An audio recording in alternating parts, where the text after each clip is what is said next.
বেশি মসলা দিয়ে মাছ খাইতে কিন্তু সবসময় ভালো লাগে না। সেজন্য আমি করে নিয়েছি মাছের পাতলা ঝোল। এজন্য মাছগুলোকে সুন্দর করে হলুদ লবণ মাখিয়ে রেখেছিলাম। এখন পরিমাণ মতো তেল দিয়ে ভাজতে দিয়ে দিলাম। আমার বাসায় মাছের ঝোল বানাতে গেলে সবসময় একটু বেশি মাছ মচমচা করে ভাজা লাগে, কারণ আমার হাজবেন্ড বাচ্চা এরা মচমচা করে মাছ ভাজি তরকারিতে না দিলে পছন্দই করে না। তাদের কাছে নাকি গন্ধ লাগে। মাছটা একটু বেশি ভাজতে গেলে তেলটা একটু বেশি দিতে হয়, এটা তো মোটামুটি সবার জানা আছে কম বেশি। তারপর আমি ওই তেলেই জিরা এবং তেজপাতা সম্বাদ দিয়ে আলুগুলো সুন্দর করে ভেজে নিলাম। তারপর আগে থেকে ব্লেন্ড করে রাখা জিরা, কাঁচামরিচ, শুকনা মরিচ, আদা একসাথে ব্লেন্ড করা ছিল আমার, ওইটা সুন্দর করে আলুর সাথে ভেজে নিলাম।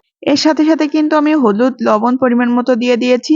তারপর দিয়ে দিলাম পরিমাণ মতো জল। এরপর আমি কিছুক্ষণ ঢেকে রেখেছিলাম। আগের মুরব্বীরা কি বলতো জানেন, ঢেকে রান্না করলে নাকি রান্নার স্বাদটা একটু বেশি হয়। তারপর ঢাকনাটা ওঠানোর পরে দেখে নিচ্ছিলাম যে আলুটা একটু সেদ্ধ হয়েছে নাকি। এরপর আমার যে ভাজা মাছগুলো ছিল এই মাছগুলি ঝোলের উপর ছেড়ে দিলাম। একটা কথা আছে কি জানেন, মশলা আপনি যত বেশি কষাবেন আপনার তরকারি কিন্তু তত বেশি স্বাদ লাগবে।